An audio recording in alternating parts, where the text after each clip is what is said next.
Welcome to my class. ഈ ഒരു വീഡിയോയിൽ നോക്കാനായി പോകുന്നത് വേൾഡ് വൈഡ് വെബിനെ കുറിച്ചിട്ടാണ്. വേൾഡ് വൈഡ് വെബ് എന്നത് കമ്പ്യൂട്ടറിലെ ഒരു പ്രധാനപ്പെട്ട ഒരു ടോപ്പിക്കാണ്. അപ്പോൾ അതിനെക്കുറിച്ചുള്ള കാര്യങ്ങൾ നമുക്ക് ഈ ഒരു ക്ലാസ്സിൽ നോക്കാം. In 1989 sir Tim Berners-Lee established the world wide web. ഒരു ബ്രിട്ടീഷ് സയൻറ്റിസ്റ്റാണ് സർ ടിം ബെർണേഴ്സ്-ലീ എന്ന് പറയുന്നത്. അപ്പോൾ അദ്ദേഹമാണ് 1989 വേൾഡ് വൈഡ് വെബ് ഇൻവെൻറ്റ് ചെയ്തത് അഥവാ എസ്റ്റാബ്ലിഷ് ചെയ്തത്. അപ്പോൾ ഈ വേൾഡ് വൈഡ് വെബിനെ ഷോർട്ടായിട്ട് എങ്ങനെ പറയും? WWW എന്നാണ് പറയുന്നത്. The world wide web, also known as the web, refers to all the public websites or pages that users can access on their local computers and other devices through the internet. അതായത് web എന്നും അറിയപ്പെടുന്ന ഈ world wide web ഉപയോക്താക്കൾക്ക് അവരുടെ പ്രാദേശിക കമ്പ്യൂട്ടറുകളിലും മറ്റു ഉപകരണങ്ങളിലും internet വഴി ആക്സസ് ചെയ്യാൻ കഴിയുന്ന എല്ലാ പൊതു വെബ്സൈറ്റുകളെയും അല്ലെങ്കിൽ പേജുകളെയും എന്ത് ചെയ്യുന്നുണ്ട്? സൂചിപ്പിക്കുന്നു. അപ്പോൾ ഇതിനെയാണ് എന്തെന്ന് വിളിക്കുന്നത്?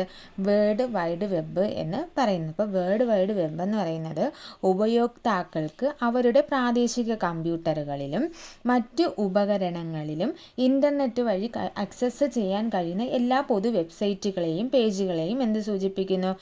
വേൾഡ് വൈഡ് വെബ് സൂചിപ്പിക്കുന്നു.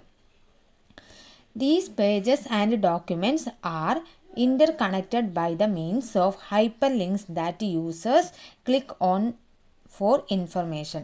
വിവരങ്ങൾക്കായിട്ട് ഉപയോക്താക്കൾ ക്ലിക്ക് ചെയ്യുന്ന ഹൈപ്പർ ലിങ്കുകൾ വഴി ഈ പേജുകളും ഡോക്യുമെൻറ്റ്സും എന്ത് ചെയ്യുന്നു? പരസ്പരം ബന്ധിപ്പിച്ചിരിക്കുന്നു. These pages and documents are interconnected by the means of hyperlinks that users click on for information. ഇനി വേൾഡ് വൈഡ് വെബിൻ്റെ പ്രധാനപ്പെട്ട കോമ്പോണൻറ്റ്സ് എന്തൊക്കെയാണെന്നാണ് നോക്കുന്നത്. First one, web browsers. World wide വെബിൻ്റെ പ്രധാനപ്പെട്ട ഒരു കോമ്പോണൻ്റാണ് വെബ് ബ്രൗസേഴ്സ്. രണ്ടാമത് വെബ് സെർവേഴ്സ്. മൂന്നാമത് HTML. HTMLൻ്റെ ഫുൾ ഫോം എന്താണ്? ഹൈപ്പർ ടെക്സ്റ്റ് മാർക്കപ്പ് ലാംഗ്വേജ് എന്നതാണ് HTML. നാലാമത് URLൻ്റെ ഫുൾ ഫോം എന്താ? യൂണിഫോം റിസോഴ്സ് ലൊക്കേറ്റർ എന്നതാണ്. അടുത്തത് അഞ്ചാമത് ഹൈപ്പർ ലിങ്ക്. അടുത്തത് വെബ് പേജ്. പിന്നെ വെബ് പ്രോട്ടോകോൾസ്. ഏഴാമതാണ് വെബ് പ്രോട്ടോകോൾസ്. എട്ടാമത് വെബ് ഹോസ്റ്റിംഗ്.